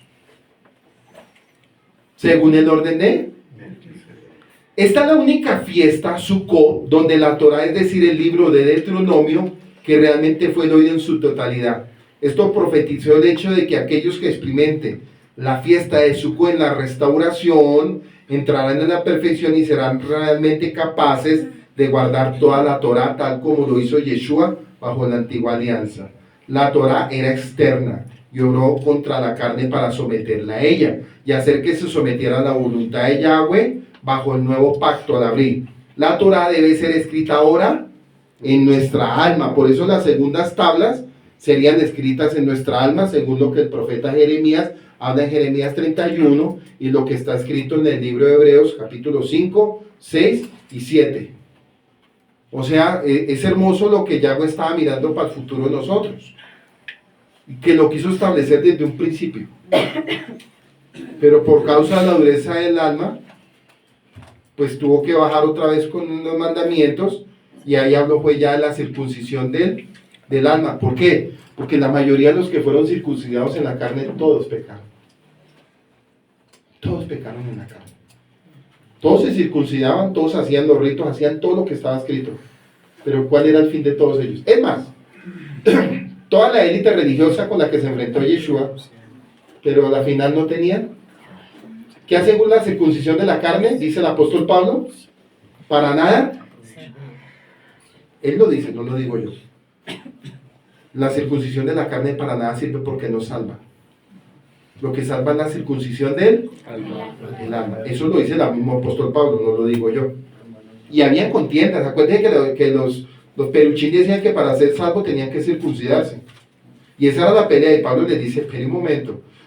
Con los gentiles, con los goy, no es eso. Y eso está en una pelea que está en Hechos capítulo 15. Donde le dice que a ellos se les pide 4 requisitos. no fornicar, no comer comida de ahogados, no idolatría. Y le dijo, dile a ellos que se va a hacer el camino. Pero cuanto a los judíos, déjenlos que ellos sean así. Así le digo, déjenlos que ellos sigan así. O sea, él en pocas palabras dijo, yo no pierdo mi tiempo con ellos. Y hasta el día de hoy, si Pablo estuviera, diría, no pierdo el tiempo con ellos porque siguen igual de tercos. Realmente capaces... ya. Listo. Realmente capaces de guardar la Torá. Tal como lo hizo Yeshua bajo la antigua alianza, la Torá era externa y obró en contra de la carne para someterla a ella y hacer que se sometiera a la voluntad de Yahweh bajo el Brit. La Torá debe ser escrita en nuestra alma por el Ruach HaKodesh, cambia nuestra alma para que llegamos a un acuerdo con la ley y la voluntad de Yahweh bajo el nuevo pacto. Ya no son dos voluntades opuestas entre sí, sino dos voluntades en acuerdo que funcionan como una sola. El sacerdocio de Leví se asocia con la antigua alianza, mientras que el socio de Melquisedec es el sacerdocio de la nueva alianza. Y esta es la razón por la que Leví nunca nos podría perfeccionar. Lo mejor que podía hacer Leví era restringir el mal por la disciplina y el miedo. Ellos podían restringir el pecado por la disciplina y el miedo, ¿o no era así? Cualquier cosa que hacían, apedréenlo, mátenlo. La mujer está en adulterio, mátenla. El hijo rebelde contra el padre, mátenlo. Todo era mátenlo. Sí. Y entonces a Yeshua le pusieron varios casos.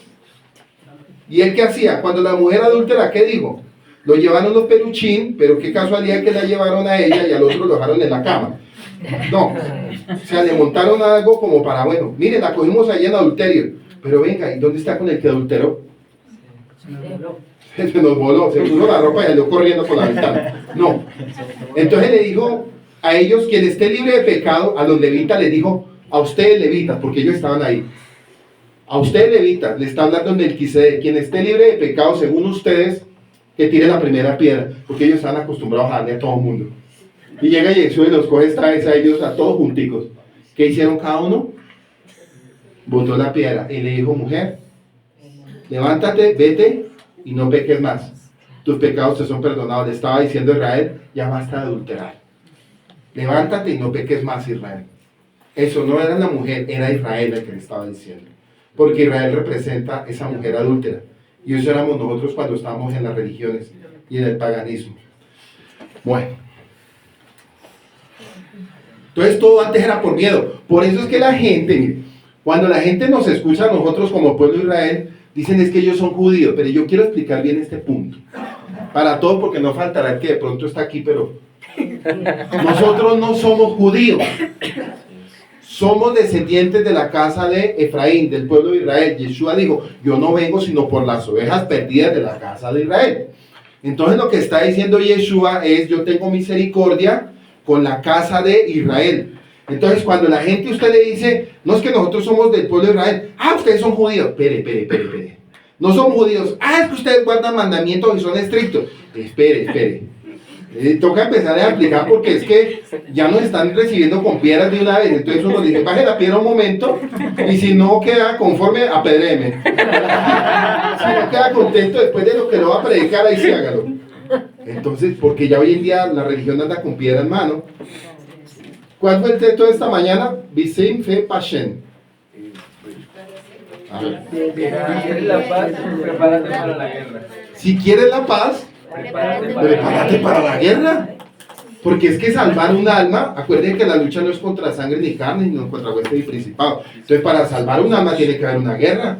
Porque en ese momento que Israel está predicando a los goy, a los gentiles, pues se va a levantar una guerra. Uno, se va a levantar la guerra en el alma de la persona. Porque va a decir, ¿cómo así? ¿Cómo así que ahora un Melquisedec y eso dónde está? Y tienen Biblia. Tienen Biblia y la leen en la iglesia, pero no esos textos. Ellos solo leen en Malaquías 3. Eso sí no se lo pierden. Y deflexiblemente diezmarás. Eso sí le ponen 10 o 30 o media hora. Porque eso es lo que hacen esas iglesias. Acá de la plata a la gente. Y aquí nosotros le estamos diciendo al pueblo, venga, tú eres parte del pueblo de Israel, tú eres una abejita perdida. Tú eres como la línea, tú eres una línea espiritual como Lot, tú estás en un velo, y yo vengo de una genealogía de Abraham para rescatarte. ¿Qué? ¿Cómo así que genealogía de Abraham usted y yo soy Lot? ¿Cómo así? Hablándolo en palabras así, porque es que eso fue la tarea de Abraham. Abraham es Israel, rescatando a todos los que están en el velo de las naciones metidos y dando el diezmo por la libertad de lo que está haciendo y diezmando para el futuro, aún de los que están metidos dentro de las iglesias. Recuerden que cuando el autor de Hebreos citó el Salmo 110:4, es una dibra. Literalmente significa poner en orden a través del habla, hablando un juramento. En otras palabras, la antigua alianza se hizo no sin juramento, es decir, que fue ratificada por el juramento requerido según Éxodo 19:8. Cuando el pueblo dijo: todo lo que Yahweh ha dicho, nosotros haremos. Y la tribu de Leví fue una de las que tomaron este juramento de obediencia. Por lo tanto, el sacerdocio se basó en un juramento de su parte, lo cual requería la cooperación y la obediencia del hombre para ratificarse y seguir siendo eficaz. El problema, por supuesto, era que Israel y por extensión el sacerdocio levítico violaron todo el juramento, casi desde el principio, y porque rompieron este pacto, Yahweh tuvo que hacer una promesa de un nuevo brit, sobre una base y sobre una mejor primicia. Jeremías 31, 31, 33. Los días vienen, dice Yahweh. Dese cuenta que Jeremías sabía el orden de Melquisedec. Él era un profeta, él sabía lo que iba a suceder. Los días vienen, dice, en que haré un brit harachá, un pacto renovado con la casa de Israel y la casa de Judá. No será como el brit que hice con sus padres cuando los tomé en la mano y los saqué de la tierra de Misrayim, porque ellos fueron por su parte y violaron mi brit, aunque yo fui un esposo para ellos, dice Yahweh, porque este es el brit que haré con la casa de Israel después de aquellos días. ¿Cuáles días? Después del cumplimiento de Yeshua según el orden de Melquisedec, y después de hacer el brit, y después de aplicar la dibrat, el cambio. Tenía que haber una dibrat, un cambio para que se cumpliera esta profecía, porque este es el brit que haré con la casa de Israel después de aquellos días, después de aquella dibrat. Dice: pondré mi Torah en sus mentes y las escribiré en su alma. Yo seré su Elohim y ellos serán mi pueblo. Ahí estamos hablando de una dibra, un cambio de sacerdocio. La efectividad dependía de la voluntad del pueblo. Si su capacidad para cumplir con su juramento de obediencia era condicional, pero el brit harachá es diferente, ya que se basa solo en el juramento de Yahweh, Cuando nos fijamos en los términos del brit, según Hebreos 8, del 8 al 12, no encontramos ni una declaración acerca de la necesidad de la cooperación del hombre, o de que el hombre jure por obediencia para asegurar su eficacia constante. Se basa enteramente en la voluntad de Yahweh, o sea, juró Yahweh por sí mismo y no se retractará. Tú serás Cohen Gadol según el orden de Melquisedec. El juramento lo hizo él. Dijo: ¿para qué pongo yo a jurar a los hombres si los hombres invalidan? Los levitas juraban. Ellos hacían el juramento: sí, claro, haremos. Pasaban 4 o 5 meses. Pecado. Moría ese levita por vejez, por enfermedad, por lo que fuera. Se levantaba otro más débil que el anterior. Hacía el juramento de hombres, pero también lo incumplían. Entonces, ¿qué dijo Yahweh? No, ya con los hombres, no. Voy a hacer el juramento por mí mismo. Y dése cuenta que es tremendo que ese juramento ya lo había hecho en Génesis, en el pacto de las 2 mitades. Porque Abraham tampoco podía hacer el juramento.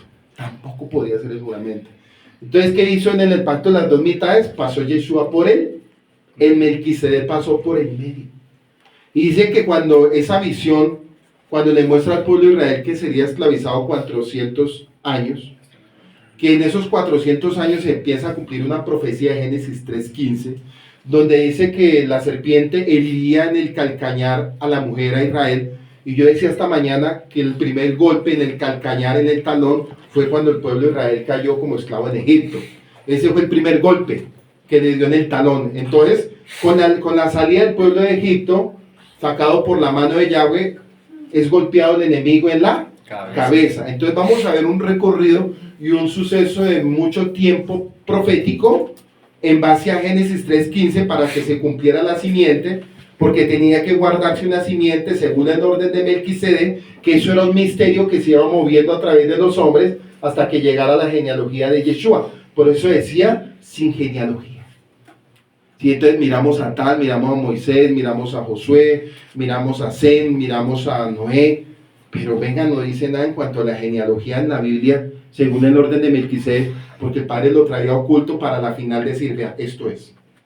Mírenlo aquí, esto es lo que yo tenía, pero no lo quería revelar, porque ustedes son duros de corazón.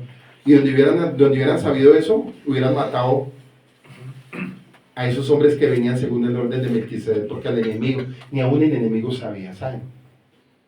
Ni aún Satanás sabía eso. Ni aún Satanás lo sabía, porque todo misterio aún ni Satanás lo sabe. Ni aún los misterios de Yahweh Satanás lo sabe. Bueno, no encontramos ni una sola declaración acerca de la necesidad de la cooperación del hombre, ¿sí? O de que el hombre jure por obediencia para asegurar su eficacia constante. Se basa enteramente en la voluntad de Yahweh y lo que hace en el alma del hombre por medio del Espíritu Santo. Así, con la institución del sacerdocio de Melquisedec, Yahweh mismo hace un juramento incondicional y sin necesidad de ratificación del hombre. Salmo 110:4 dice Yahweh, he jurado y no se retractará. No vemos ninguna indicación de que David hiciera un juramento o cambio. Esto revela el carácter del Brit Hadashah en la orden de Melquisedec, la cual se contribuye sobre la base de este juramento incondicional por parte de Yahweh, donde Yeshua ha venido a ser fiador de un mejor pacto. La diferencia no es la Torá en su conjunto, sino el juramento. La diferencia no es la Torá en su conjunto, sino el juramento que hizo Yahweh, en el que se basa el pacto. La antigua alianza se basaba en la capacidad del hombre para obedecer la nueva alianza. Se basa en la capacidad de Yahweh de hacer una obra en el alma del hombre para cambiar su alma y la voluntad y conformarlo a la voluntad de Yahweh expresada en la Torah. Hebreos 7, 23, 24. Y los otros fueron muchos Coanim en cuanto por la muerte. No podían permanecer porque era un servicio débil y temporal.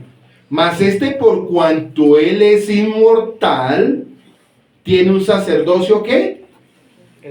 Eterno. Ahí lo está diciendo el apóstol Pablo. Entonces aquí el Cohen Gadol en la orden de Aarón tenía que ser sustituido continuamente. Cada vez que el Cohen Gadol moría, tenía que sustituirlo. Pero Yeshua, nuestro Cohen Gadol, según la orden de Melquisedec, junto con sus hijos, si ves lo que dice, junto con sus hijos, ¿quiénes son sus hijos? Los que están escritos para salvación, pero eso solo lo sabremos cuando seamos juzgados. Antes, no me atrevo ni a decirlo ni por mí. Veremos cuando se abran los libros a ver que nos diga Yeshua, buen siervo fiel. En lo poco fuiste fiel, en lo mucho te pondré. Entra en el gozo de tu Señor. Y eso solo sucederá cuando se abran los libros. Antes no, una vez salvos, siempre salvos. ¿Cuántos son salvos en la iglesia? Venga, ni nacidos de nuevo son. Es que no son ni nacidos de nuevo y hablando de algo que ni entienden. Pasen y reciban al Señor Jesucristo y estarás escrito en el libro de la vida. Venga, qué estupidez es esa. ¿De dónde salió eso? ¿Dónde está escrito?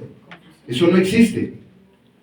La salvación se pelea hasta el último día. Dijo el apóstol Pablo, si aún el justo con dificultad, y estamos hablando de justos pueblo de Israel, no hoy, si el justo aún con dificultad se salva, ¿dónde quedará el pecador? Y otra cosa sin impío. No confunda impío con pecador, porque yo escuchaba aquí gente diciéndole a un pecador impío, yo venga, pero no conoce a Dios, ¿por qué le dice impío? Impío se le dice al que conoce a Yahweh y lo niega, y pecador es el que no conoce nada ni sabe nada, ¿ya? Porque yo escuchaba aquí, que ese impío es tremendo, y yo, pero si él no es impío, él es pecador, Dios mío. Pero bueno, dejemos lo que diga, lo que quiera. Sí, pero hay que ser maduros en eso también. Entonces, junto con sus hijos no tiene por qué ser sustituido, ya que ellos son inmortales. ¿Sí? Los hijos, según el orden de Melquisedec, ¿son qué? Inmortales. Tampoco son corruptibles, por lo que no necesitan ser reemplazados como la línea de Elí. Fue sustituida por la de Sadoc en el tiempo del Tanakh. Hebreos 7:25. Por lo cual también puede salvar hasta el extremo a los que por medio de él se acercan a Yahweh, puesto que viene en Olam Ba'ed para interceder por ellos. Bajo el antiguo pacto la salvación quedó incompleta. ¿Sí ven? Bajo el antiguo pacto la salvación quedó incompleta. Como individuos en ese momento las personas aún anhelaban un mayor sacrificio, que de los sacrificios de animales era un mero tipo y sombra, que no podían justificar y expiar. Acuérdense que los animales para ese tiempo eran solo capar, no había vida eterna ni había salvación eterna, simplemente era cubrir y capar, que lo hacían con un cabro, no, eso tenía otro nombre, un carnero o un macho cabrío. Lo cogían, ponían la mano sobre el macho cabrío y corra para el desierto. Y según eso ya se iba al pecado. Eso no era así, eso era capar, pero al fin y al cabo el pueblo seguía con la misma maldad. Entonces el padre dijo, nos tocó cambiarla toda porque ellos no la entendieron. Bueno, entonces, bajo el antiguo pacto la salvación quedó incompleta como individuos. En ese momento las personas aún anhelaban un mayor sacrificio de los sacrificios de animales. Era un mero tipo y sombra que no podía justificar y expiar o perfeccionar a nadie. En la aplicación corporativa la antigua alianza podía ser solamente una justificación y expiación incompleta, y al final no podía traer justicia. Por tal razón, solo podemos ser justificados y apartados en Nefesh, Neshama, Rúa y pensamiento. Como está escrito en 1 Tesalonicenses 5:23, y que el mismo Yahweh de Shalom les aparte por completo para que todo su Rúa, Nefesh, Neshama, sea preservado y sin mancha hasta la venida de nuestro Adón, Yeshua, o sea, cuerpo, alma y espíritu en español. Esto viene solo a través de la modé de Sukkot. La fiesta de Sukkot es una fiesta importante, pero acuérdense que todo parte de Pesach. ¿Por qué Sukkot es importante? Yo creo que ya la hemos celebrado 4 o 5 años. ¿Por qué es importante Sukkot? ¿Qué pasa en Sukkot? Es más, Luis, ¿qué pasa en Sukkot? Sukkot es la sombra profética de lo que Yeshua está haciendo por nosotros. Ah, entonces sí ve que en Sukkot pasan muchas cosas especiales. Está preparando las moradas. Están preparando las moradas, o sea, el Melquisedec nos está preparando la nueva Jerusalén. El Cohen Gadol, según el orden de Melquisedec, nos está diciendo, venga, síganse preparando para que ustedes también sean inmortales. Síganse preparando para que ustedes sean, ¿qué? Inmortales. Según el orden de Melquisedec. Pero tenemos que esperar, no podemos decir nada. Sigamos con el tema. No podemos decir nada porque esto solo lo sabe cada uno hasta el final de la historia.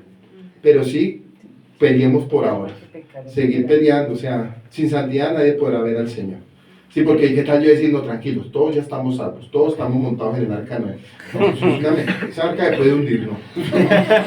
Era tan fácil. No, por eso esos temas yo me guardo, porque ni por mí lo digo.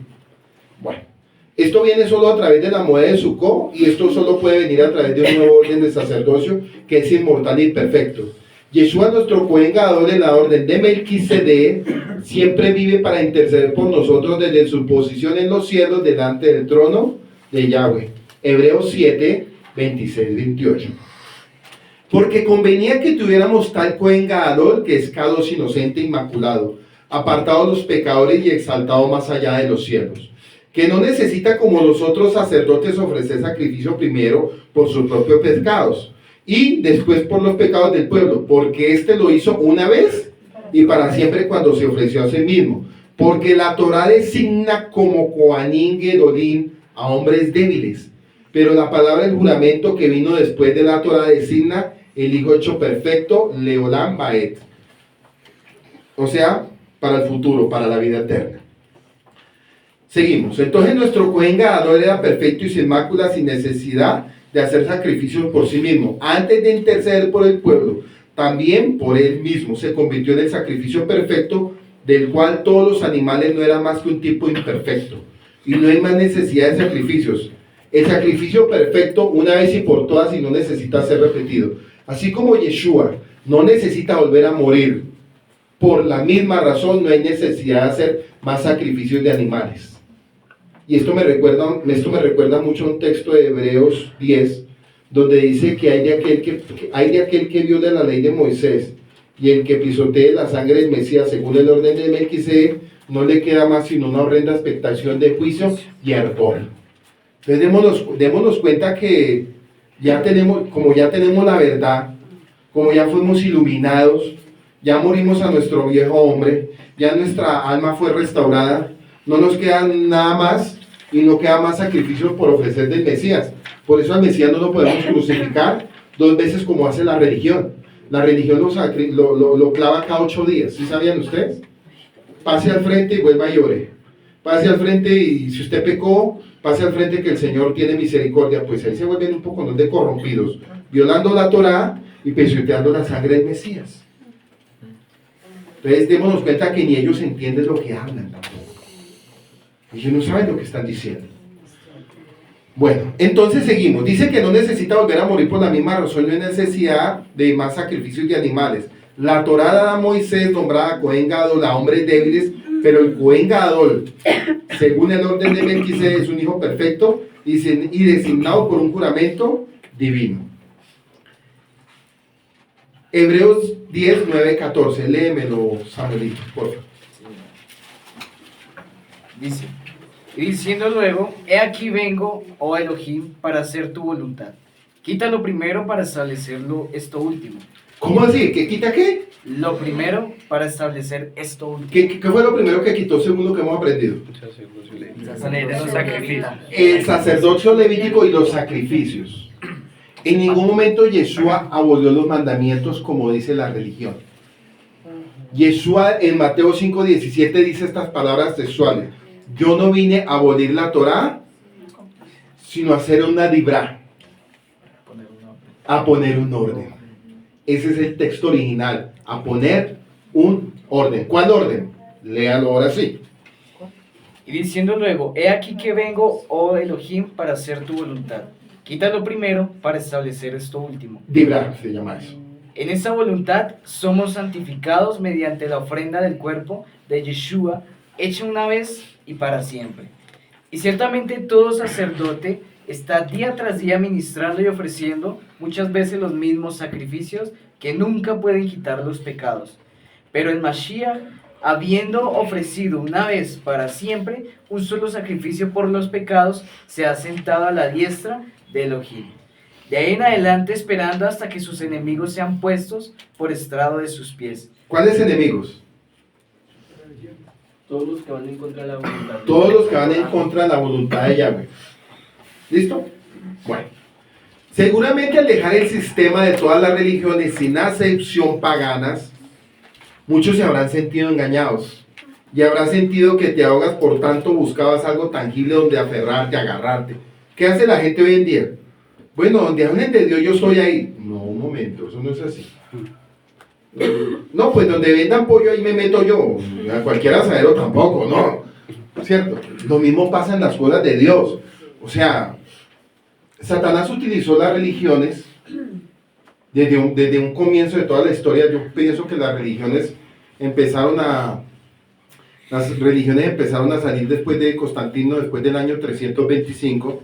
De ahí para adelante empezaron a establecerse las religiones, se empezó a establecer el Islam en el año 600, después a los años siguientes las 2000, 3000, 4000 religiones que hay a nivel del mundo, y cada uno trata de buscar a Dios a su manera. Budá lo trata de buscar de conectarse con Dios, el Islam trata a través de Alá conectarse con Dios, así sea matando al prójimo, como dice Génesis 16:12, así sea matando a su propio hermano, y cada religión trata de buscar un acercamiento en medio de su afán. Entonces la gente hoy en día dice, bueno, pero con tantas religiones uno ya no sabe ni para dónde coger, ¿dónde está la verdad? Entonces den cuenta que el mundo ahorita está en un punto donde dicen, venga, yo ya no sé ni qué creer. Miren Satanás qué hizo, llevó al mundo al punto de decir, yo ya no sé ni dónde buscar, venga, ahora me halló usted que Israel. No, la última que me faltaba de las 4001 religiones. 4000 religiones y ahora está la 4001, Israel. Pues resulta que ese uno era el que había quedado establecido en un principio. ¿Por qué razón Yahweh creó el mundo? 3 bases. Yo las he enseñado. Luismi, que es el duro para eso. A ver, ¿por qué razón Yahweh construyó el mundo? Los 3 pilares. La Torá fue escrita a través de la Torá para un pueblo llamado Israel que sería redimido por Yeshua. Para eso fue creado el mundo, man. El mundo no fue creado para que todo el mundo hiciera lo que se le diera la gana y todo el mundo se pusiera en su religión. No, eso no lo hizo Yahweh. Pero el enemigo sabía que él iba a hacer fiesta y la ha hecho hasta el día de hoy perfecto. Entonces lo que está haciendo el Padre en este tiempo está haciendo una dibra, está haciendo un tikkun, una reparación, está haciendo cambios. Entonces, claro, la tarea para nosotros es el doble.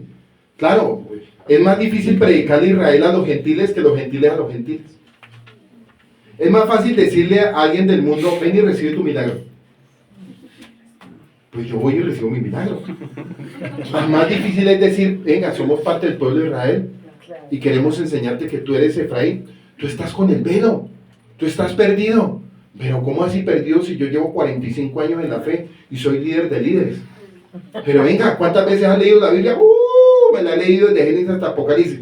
¿La conoces en su contexto? Sí. Todo el mundo tiene la Biblia, pero no para todo el mundo fue inspirada. Todo el mundo, miren, el borracho de la tienda tiene la Biblia abierta en el Salmo 91. La hermanita, las seguidoras de María, las marianas, tienen la Biblia abierta también. Cada uno tiene su Biblia abierta, pero usted le pregunta, ¿y qué dice ahí? El contexto. Yahweh es mi pastor, nada me faltará. En pastos delicados, venga, ¿usted sabe el contexto real por qué estaba pasando eso? No, pero él dice así, yo me pego esa promesa. Entonces dejen cuenta que la gente habla sin tener.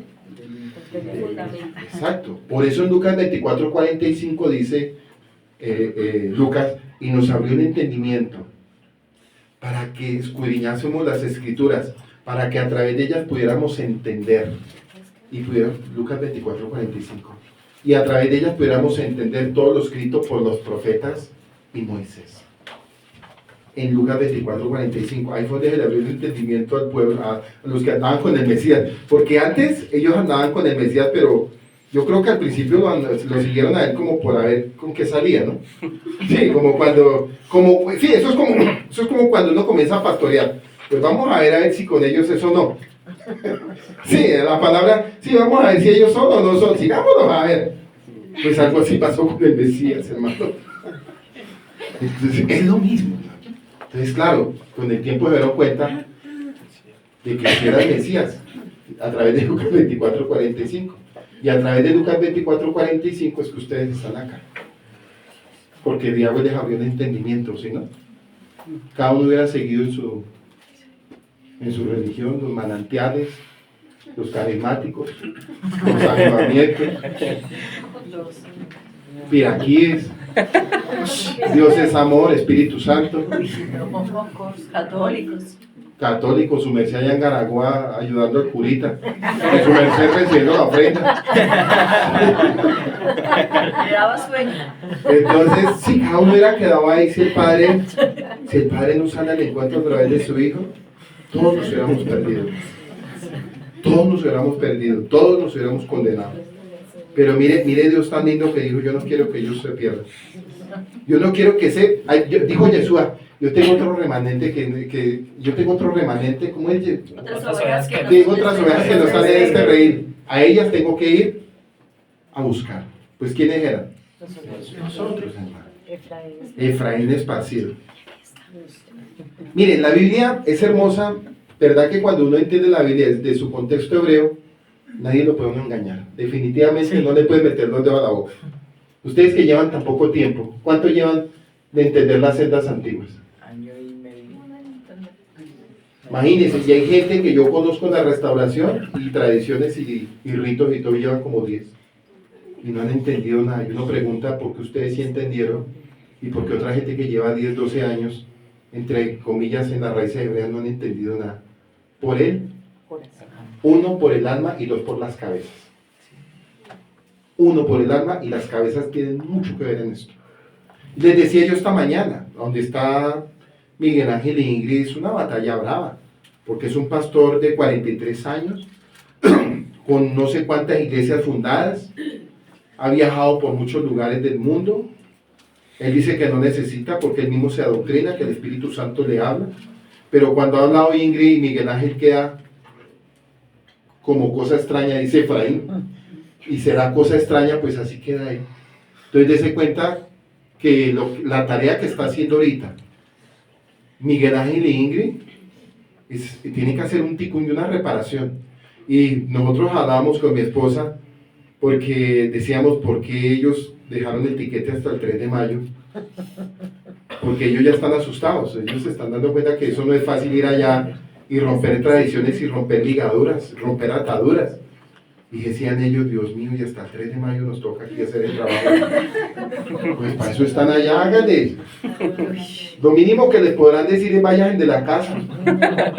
Lo mínimo que le podrán a uno decir, pues uno mira por dónde es, a dónde duermen hasta llega la fecha del retorno y listo. Pero cumplió uno, pues no, es que toca hablar la verdad, pero no va a cumplir un propósito. Porque yo le decía a mi esposa, ¿no hay algún modo de que el tiquete se adelante? Dijo, no, escrito y sellado, y una ley para siempre. Hasta el 3 de mayo. Hasta el 3 de mayo. Entonces, claro, yo ahorita, cada vez que hablan con ellos, cada vez que ellos le hablan, claro, la palabra los golpea, la palabra los golpea, la palabra los golpea. Entonces, dése cuenta que ahí ellos están entendiendo el peso que es restaurar un pastor de 43 años.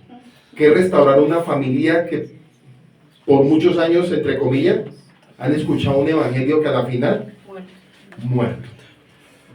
Bueno, vamos a buscar la recta final. El adversario no solo usará la misma Torah, porque él utiliza la misma Torah. Se valdrá el intelecto y conocimiento, teología y orgullo, lógica, racionamiento, todo lo cual para esclavizar el yugo de hierro, en forma de dogmas y doctrinas enseñadas como mandamientos, junto a prácticas esotéricas. Pero Yeshua vino para que por medio del Espíritu Santo, dése cuenta que el Espíritu Santo es el que nos ayuda en todo esto.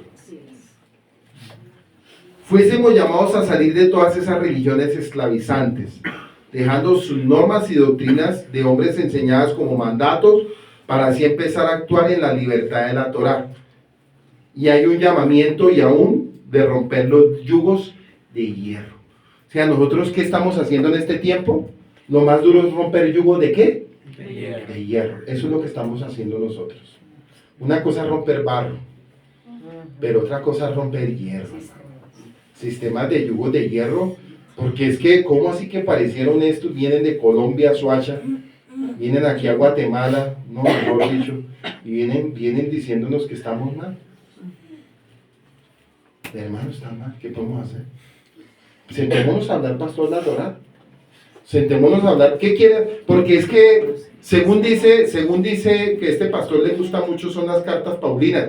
Yo dije, excelente, excelente, si le gustan las cartas paulinas, excelente. ¿Que no le gusta el del Antiguo Testamento? No le gusta, nunca lo estudia. Pues a mí si me leen las cartas de Pablo, uy, mucho mejor, no es que Pablo me lleva para el primer pacto renovado, lo primero. Ahí me lleva Pablo todo habla Torah, todos hablan Torah, no hay ningún cambio, no hay nada nuevo. Es más, cuando se está hablando en el Evangelio de Mateo, Marcos, Lucas y Juan, no se está hablando de nada nuevo que está adelante, se está hablando todo lo anterior porque eso no había pasado. Porque eso no había pasado todavía, entonces se está hablando. Entonces, me parece excelente que ese pastor diga eso, me gustaría que viniera aquí a Colombia. El punto es que nosotros estamos llamados, según el orden de Melquisedec, a romper los yugos de hierro. Por eso vuelve y di la palabra, ¿cómo es? Léalo para que todos lo entiendan. Si vis Pashem, pare buyu. ¿Quieres paz? Prepárate para la guerra. Eso nos va a tocar a nosotros, a todos. Si quieren paz, preparémonos para la guerra. Y yo le dije una vez a mi esposa, siempre tiene que haber una guerra para que haya una paz. Ay, pero tiene que ser así, tiene que haber guerra, o si no, no hay paz. Porque ella decía, pero es que ¿por qué guerra? Dije, Yeshua dijo, yo no vengo a traer paz, vengo a traer guerra y división, porque eso se está viendo. Y eso lo vamos a seguir viendo. Entonces démonos cuenta que no fuimos llamados para cualquier cosa, fuimos llamados para asuntos especiales. Entonces, con esto, el estudio de Hebreos, según el orden de Melquisedec.